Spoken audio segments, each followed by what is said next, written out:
खूनी कुआं। सीमा गर्मियों की छुट्टियों में अपनी नानी के गांव आई थी।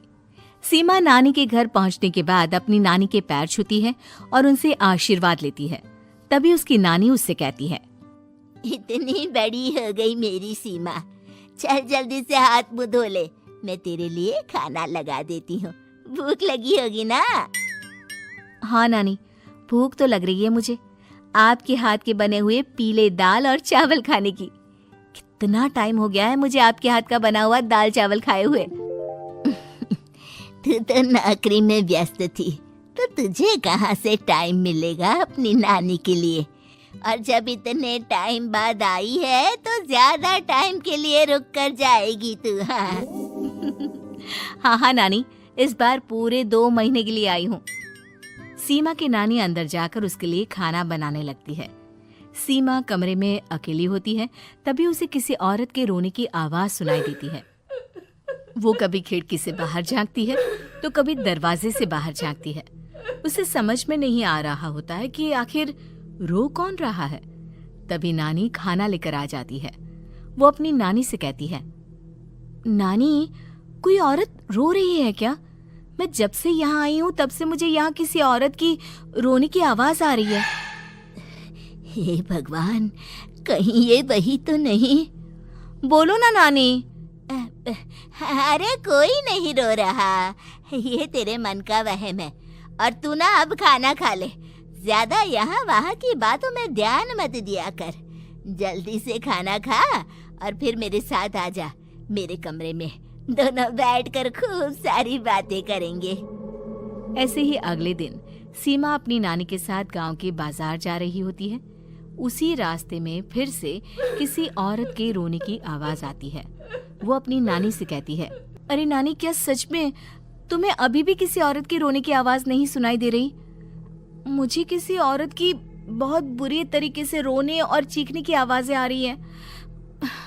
मैं बहुत परेशान हूँ नानी, आखिर ये कौन है? मुझे लगता है कि सीमा को शहर भेज देना चाहिए, यहाँ रहना उसके लिए ठीक नहीं। नानी बोलो ना, आप चुप क्यों हो जाते हो? सीमा, तू घर चल, मुझे तुझसे बहुत जरूरी बात करनी है। नानी सीमा को घर ले आती है और सीमा से कहती है, सीमा, कल सुबह तू शहर वापस चली जाएगी। अरे अचानक? आखिर क्या बात है नानी, आप मुझे ऐसे जाने को क्यों कह रही हो? मैं बस जो कह रही हूँ उस पर ध्यान दे। तू कल सुबह यहाँ से चली जाएगी, और ये बात मैं कोई मजाक में नहीं बोल रही। तू कल जाएगी तो मतलब जाएगी। अरे नानी, चली जाऊंगी मैं, ठीक है, पर आखिर बात क्या है ये तो बता दो। मम्मी से कोई बात हुई है या फिर मुझसे कोई गलती हुई है जो तुम मुझे अचानक से जाने के लिए बोल रही हो? देख सीमा, रात बहुत हो चुकी है और मुझे इस बारे में कोई बात नहीं करनी। चल, अब चल के मेरे साथ सो जा। सुबह की बस पकड़कर तुझे शहर भी तो जाना है। सीमा को अपनी नानी का ऐसा व्यवहार देखकर बहुत ही अजीब लगता है। उसे कुछ समझ में नहीं आ रहा होता है कि आखिर उसकी नानी उसे अचानक से गांव छोड़कर जाने के लिए क्यों कह रही है। ये सारी बातें सोचते सोचते सीमा की आंख लग जाती है और वो अपनी नानी के साथ सो जाती है। ऐसे ही आधी रात को सीमा को फिर से किसी औरत की रोने की आवाज सुनाई देती है। वो उस औरत की आवाज सुनकर बार बार करवटें बदल रही होती है और तभी उसे सपने में भी एक अजीब सी औरत की परछाई दिखाई देती है, जो इतना चीख चीख कर रो रही होती है कि सीमा डरकर उठ जाती है। वो पूरे पसीने पसीने हो रही होती है। वो अपने आसपास देखती है तो घर में बिल्कुल शांति का माहौल होता है। सीमा घबरा जाती है। वो अपनी नानी को जगाने की कोशिश करती है, मगर उसकी नानी नहीं जगती। सीमा को फिर से उस औरत की रोने की आवाज सुनाई देती है। आखिरकार सीमा अपने आप को रोक नहीं पाती और वो घर का दरवाजा खोलकर बाहर निकलती है। आखिर ये माजरा क्या है? आज तो मैं पता करके रहूंगी। अब आवाज का पीछा करते हुए सीमा आधी रात को गांव के चौपाल के पास बने कुएं के पास पहुंच जाती है, जहां कुएं की चारों ओर बेड़ियां लगी होती हैं। उन बेड़ियों में लगे हुए ताले के साथ एक लाल रंग का कपड़ा और माता रानी का कलावा बंधा होता है। उस कुएं में से सीमा को किसी के रोने की आवाज आती है। सीमा परेशान हो जाती है। इस कुएं में कौन है? कौन है यहाँ?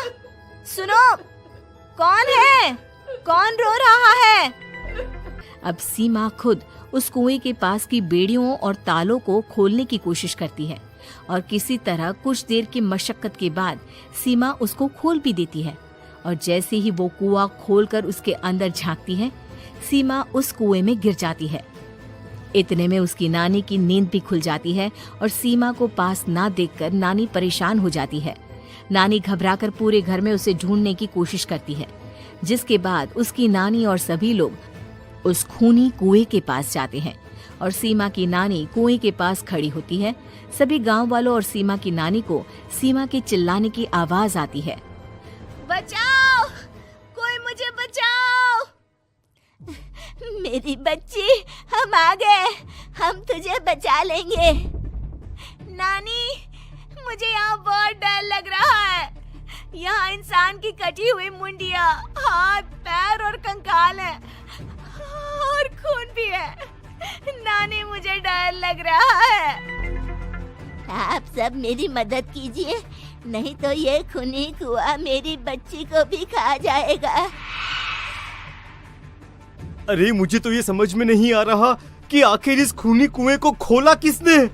सालों पहले इसको इतनी मुश्किलों के बाद तांत्रिक बाबा ने बंद किया था। अरे पूरा गांव खूनी कुएं के बारे में अच्छे से जानता है, तो कोई भी जानबूझकर तो ऐसा करेगा नहीं। मतलब किसी ने अनजाने में इसे खोल दिया है भैया। सीमा को इस बारे में मालूम नहीं था और जब से वो यहाँ आई थी तभी से उसे किसी औरत के रोने की आवाजें भी सुनाई दे रही थी। कहीं सीमा ने ही तो उसे नहीं खोला। अगर ऐसा है तो फिर सीमा का बचना बहुत मुश्किल है। आज सालों के बाद मुझे ताजा खून मिलेगा। तेरा खून पीकर आज मैं अपनी प्यास बुझाऊंगा।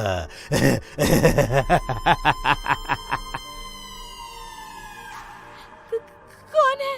कौन है? मत मारो प्लीज, मुझे जाने दो प्लीज। मैंने किसी का क्या बिगाड़ा है?